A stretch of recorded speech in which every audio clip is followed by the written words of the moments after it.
Bora is a highly regarded product and business executive in Silicon Valley. She has held so many different roles, from product executive, CPOs, to board members, and angel investors today, and working at many world-class companies. And I had the privilege working with Bora in my earlier career at PayPal, where she led global expansion, and I learned a whole lot from her. And I'm so excited to have Bora here to share more about her journey and what she learned throughout the product, and building the companies in, from growing to scaling and to taking companies to multi-billion-dollar IPOs. So without further ado, Bora, welcome to the summit. Thank you so much, Becky. Thank you for having me. I think you and I overlapped at PayPal, and we were both early career. I think you were a product operation leader, and then I was a product manager. So it's really good to reconnect after so many years while we are pursuing different journeys. And I'm happy to share my little story here with all of you today. Cool. So should we take a quick look at your journey? Sounds good. Sounds good. Yeah. So just to set the background, I want to introduce myself and tell you a little bit of my career journey. I think this will be a good context for future questions. I guess pictures speak 1,000 words, so I couldn't quite get to the level of making a TikTok video out of my career, but I did my best to at least get it on a graphic format. So after business school, I joined PayPal. This was my entry into the high-tech world, and specifically joined fintech during early stages of PayPal. I was one of their summer intern during the year 2000, when PayPal was about 100 people in employee size, and very small. And I think the famous story is that Elon Musk was the CEO back then. I got a full-time offer to join them back in 2001, and started out as a product manager, individual contributor product manager in the international teams. So PayPal was in the very, very early innings of global expansion, and I became one of the product manager on the small team. And I ended up spending 9 years there. Just like Becky said, she learned a lot, she grew a lot professionally and personally at PayPal. So did I. I think this is what happens when you become a part of a rocket ship. So I held multiple roles at PayPal. One of the exciting one was to run Express Checkout product. Toward the end of my career, it was the bread and butter of the business. I believe it still is for PayPal. And I really honed my product management chops during the 9 to 10 years I was there. Then I joined Apple. What I was really fascinated by was Apple's innovation. Of course, there are so many innovative companies out there now, but back then, I think when people said innovation, the real quick follow-up was, are you talking about Apple? So it was the beacon of innovation, and I had a lot of curiosity about how Apple innovates. And there I had a product leadership role of payments and financing for all of the Apple online and offline customer experiences around the world. So that was a ton of fun. When 2014 rolled around, one of my managers at Apple became the first ever chief product officer of eBay. So this was the time that a lot of the Silicon Valley companies were elevating product leaders to C-suite officers. I think they were learning that product was quite important. There's a lot of product-driven growth to be had. So he basically pinged me to follow him to eBay. And this was interestingly around the time of PayPal spinoff. So eBay was heavily leaning in on PayPal for all things payment throughout its history. And with the spinoff announcement, they had to build payment capabilities in-house. So I joined him and built some of that. And I also had a chance to have an expat assignment in Seoul, Korea, which is my home country. And I was the CPO of eBay Korea. After my expat assignment, I joined back then a mature startup called Bill. I joined them in 2018. The company size was maybe 350 people total. And then the ARR was maybe 100 million, slightly over that. So it was a B2B, it still is a very successful B2B SMB back office solution. I joined them as the CPO, and then later became CXO, which is a bit of a funny title, but I was managing everything product design as well as customer success. Had a really fantastic 4-year run there as an operator. And then in 2022, I actually started my second half of the career. So Becky, if you wouldn't mind advancing to the next slide. So I did a lot of reflection after having done product for 20 plus years in Silicon Valley. I wanted to become an advisor for the second half of my career. So for the last 2 years, that's what I have been doing. If you would go just proceed to the next page. So my second half career is composed of a few different aspects. The first one is I am on 2 public boards. One is a fintech company located in Seattle called Remitly. They basically do cross-border payments transaction for immigrant families. And then the other company is based out in Korea. It's a gaming company called Krafton. I'm not sure if there are any gamers out there in the audience, but PUBG, Battleground, is one of their really popular worldwide well-known game. I'm also doing advisory roles for a few startups, both in Korea and in Silicon Valley. And I'm working with a few venture capital funds to help out with their due diligence and portfolio companies. The last thing I'm doing is angel investing along with my husband. One thing that I fear the most as an advisor, not an operator, is being out of touch with the current technologies and trends. So angel investing, just writing small checks to really, really creative entrepreneurs, is a great way to stay in touch and not lose that creative entrepreneurial spirit. So that's what I'm doing in my second half. I loved product all throughout my career, and that has been the main theme. And I really like product because I always get to work with design and engineering. You work with definitely a lot of different functions, but designers and engineers are great problem solvers, but they approach the problems in a little bit of a different way. And I also like the daily activities of product manager.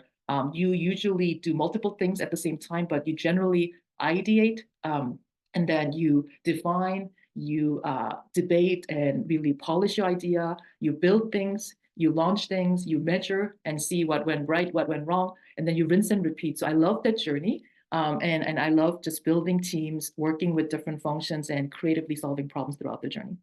Wow, what an amazing career, Bora. It's very interesting. So I start to see question coming in. So I want to kind of take off the slides, and then we take some of those questions. Sounds good. If it's okay. Yep.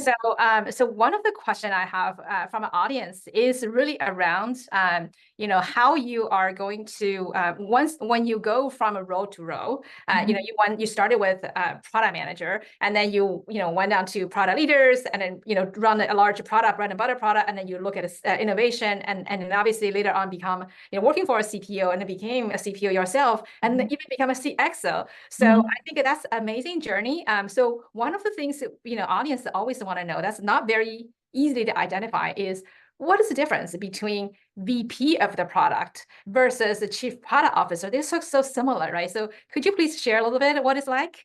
Yeah, for sure.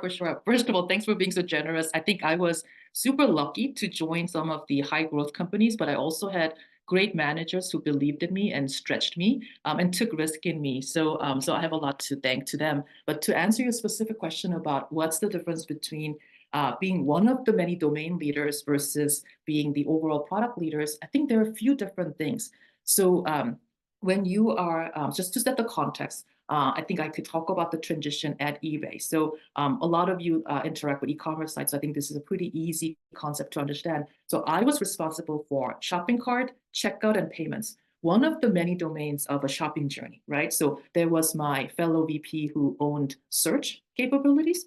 There was my fellow VP who owned buyer experience. And then another peer of mine was seller experience VP. So there were maybe 8 or 9 of us who, as an aggregate, stitched together the whole experience. And I was actually doing payments. So the first difference is that when I think about what problem I'm solving, as a VP of payment, I was just solving for how could I make sure that my shopping cart has the most number of products in it? How can I make sure that my checkout has the best conversion? So my primary focus is optimizing my area.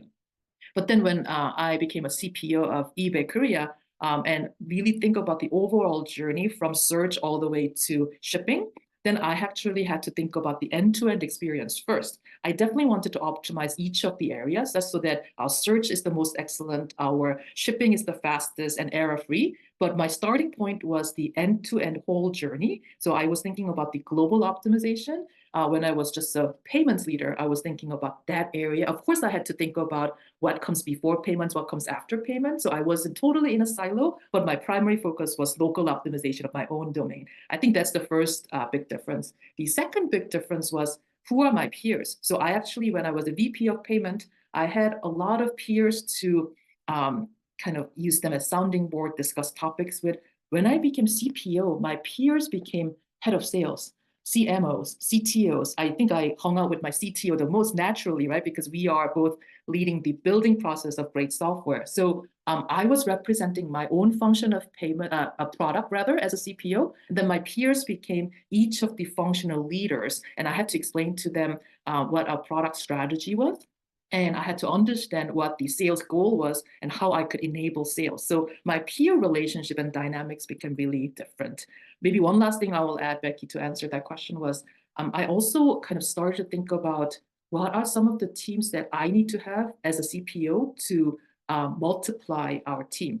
And that's when I started to think about 3 sub-functions in product analytics, just to measure how we're doing, product operations, a lot of the work that you and your team are doing, and then product strategy. So at a certain scale, and with the responsibility of the chief product officer, I started to think about this core shared functions that are, in my mind, multipliers for the entire team that focus on analytics, operations, as well as strategy.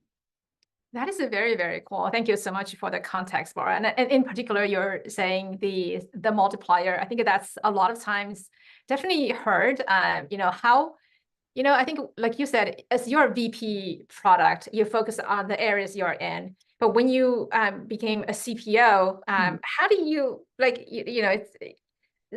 when you were in VP product, obviously you have some challenges, right? And then when you become a CPO, what are the different types of challenges, and also how you kind of not really balance? How do you, like business changes, right? Sometimes these areas are more important, sometimes the other areas are important. Like being the person in the role, definitely have gone to different shares of structure. So share with us a little bit more on, when you start to think about product strategy, product operations, and analytics, how does it tie to your need as CPO, and how does it benefit the rest of the organization, like the rest of your domain leaders, for example? Yeah, for sure.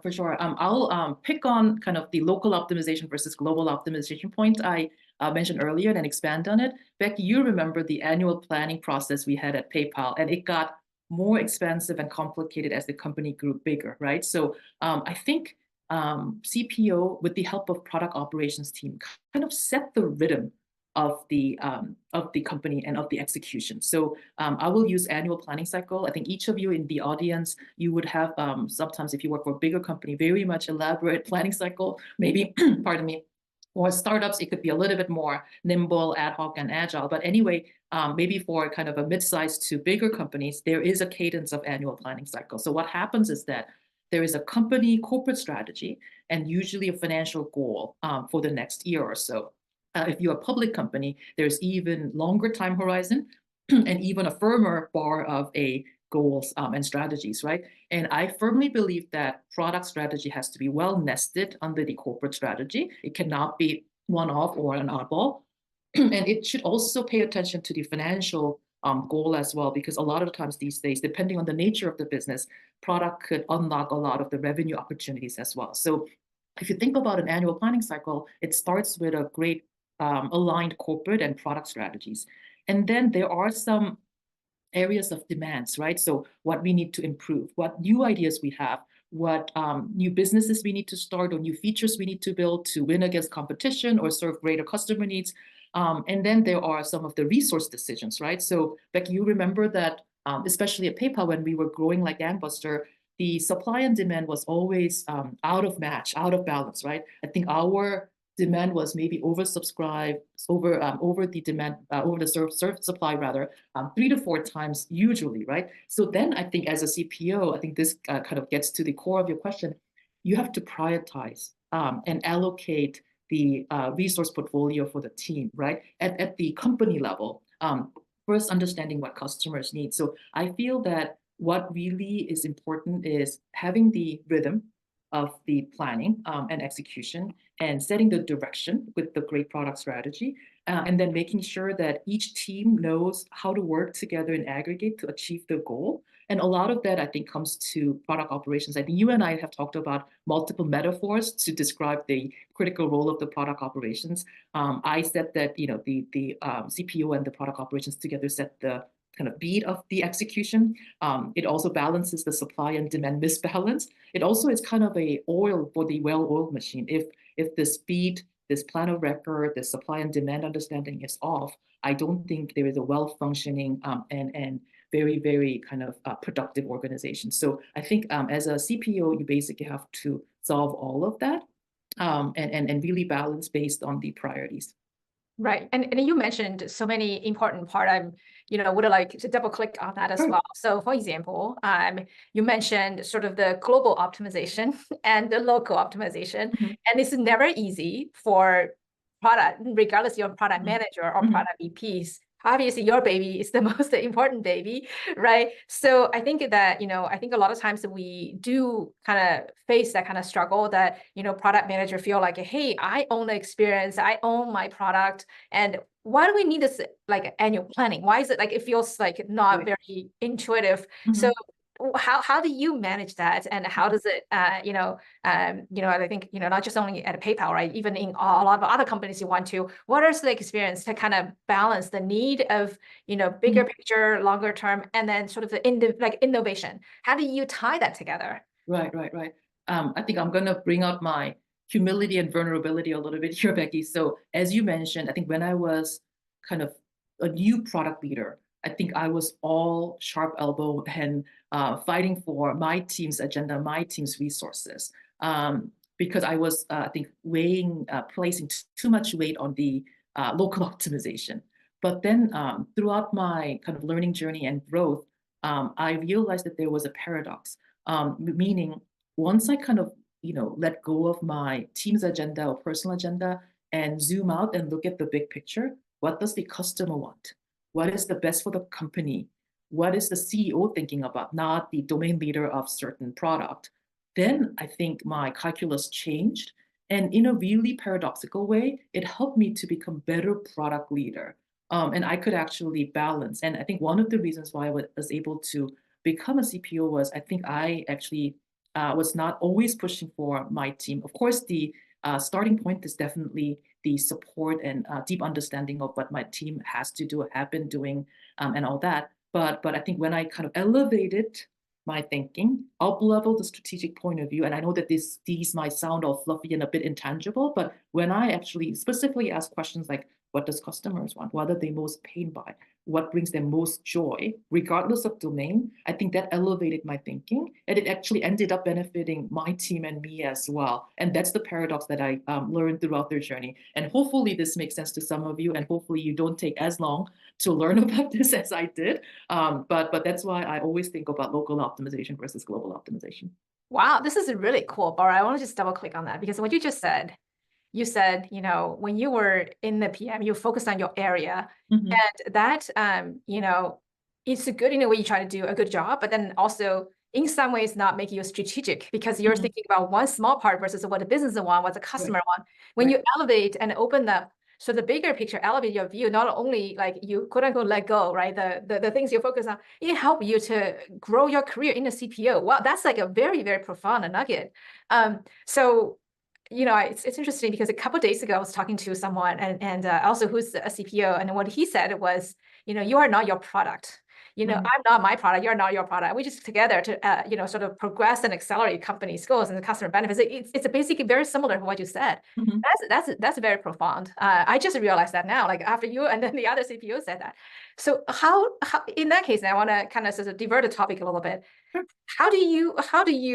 You said that you're like a supporting enable. How do you measure your success in that case if you're not looking at your area, your domain? How do you measure your success, and what is the next step from there to become a CPO? Like what is that sort of the next step going towards that? Yeah, yeah. Maybe I'll talk about it and how I got evaluated along my career journey. So when I was an early career PM, I mean, you don't need to worry too much about the big picture. You just need to hone your own craft as a PM and know your area in a really deep way, right? So if you are, let's say, a product manager or a senior product manager, I know that every company has a different job level, but at that level, I think you just definitely need to be grounded in understanding your domain very well. But as you get to progress to the next level, maybe like I'm just going to average it like director, senior director position. Even in promotion tables and assessing the next level of talent, what I heard a lot was let's not just talk about what they delivered, but how they delivered it.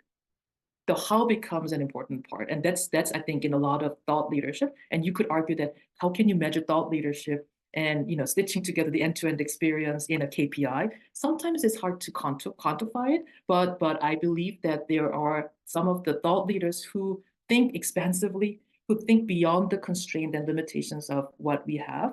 And those leaders get rewarded, right? So I think there is a natural transition of, are you really good at executing? Do you really know your area and domain in real detail and depth? Then I think at some point it goes to, do you understand the whole picture? And then after that, I would even argue that it's not, do you understand the whole picture at present, but can you actually see around the corner? What new technologies will disrupt us or enable us? What new competitive force would unseat us, or do we actually need to team up with them to win a larger, customer base or business, right? So then I think you have to then see around the corner as well, as you grow to be more senior levels. So I think that's the progression. So just to summarize, I do think that sometimes, especially the analytical types and PMs generally, we are hugging our metrics and everything has to be quantifiable, but there are definitely soft skills of influencing, leading the organization and impacting the organization through thought leadership and anticipating some changes and figuring out the outside and dynamics such as competitive landscape. I hope that answers your question, Becky. Oh, this is super helpful. I think, Bora, that's like, in some ways, there are tangible things, there are intangible things. And I think, obviously do the tangible things well is a given. If you don't do well with that, there's no next steps, but that's not enough, right? So that goes to the next step. And that kind of going back, so there's an audience question to talk about, like you mentioned, that you had a product operations, you had product strategy. It seems to make sense now as a CPO, not only you have to run your product organization, you have to drive business, you have to see like around the corner. So you have these additional functions to help your organization and your team. So the fuzzy part, and I want to, we talk about what makes different, like a better product leader. What about product operations? You work with the product operations in different companies, the different individuals. What makes what's the differentiating of the good ones and, okay, or not so good ones? Hard question, but an important question. So I'll answer that in two ways, Becky. I'll start with like communication, like super communication, and I'll elaborate on that. The second one is guiding the organization through change management. So I think communication and change management are my short answers. If I could expand on that, every job description I read about project management, product operations has superb communication, but it really needs kind of the next level elaboration to me. They need to communicate kind of the headline first, right? So all things good, or do we have a problem, right? A lot of the times there are so many data and issues, so they tend to kind of start with the details, but then it's always good to start with what's the headline. If there's one thing that the audience needs to remember, don't show me the Jira board with all of the back and forth. Don't show me the really complicated dashboard. I know that those are tools to help you, but what's the one sentence synthesis of the situation? So I think that's what a great communicator does. And then we could be having back and forth of, why is this happening? What could have done what could be done, or what could have been done differently? Then you could do the details. But a lot of times, since we are dealing with so many variables and details, a lot of times the communication is very detailed. Like a meeting often starts with a really complicated dashboard, a really complicated Jira board, and a lot of times it's hard to understand, especially if you're communicating to some senior leaders, right? So I would say superb communication, knowing when to level up, knowing when to drill down to the details, knowing when to use science, knowing when to use art of persuasion. I think superb communication is, I think, what differentiates a really top-notch product operator versus not. And then the second one is change management. I mean, there are constant changes, right? It's fair to say that the only constant in a product organization is a change. So I think a really capable product operations leaders could guide the organization through a lot of changes. So what does that mean? It's anticipating different scenarios, having plan Bs all the time. And then when there's changes, repeating the key messages, also telling different teams what this change means for you and what needs to start, stop, continue, right? So if you could actually deliver that, and I think you're nodding vigorously, Becky, this actually is the multiplying force, because there's nothing more stressful in human nature in team context than change. But if the product operators could help us get through the change, this still stays the same as before, but this got to change. We have made a trade-off decision because of this reason, and now the new plan of record is this. If we could really crystallize this change management, I think a lot of the stress, the noise, the miscommunications, the misdirections will be diminished. That is super cool. And, something very interesting you mentioned is how the data is not the same as information. So you're like, the headline communication is so important. Just like tell people, where is it? Where's the wind direction? Is it good or bad, right?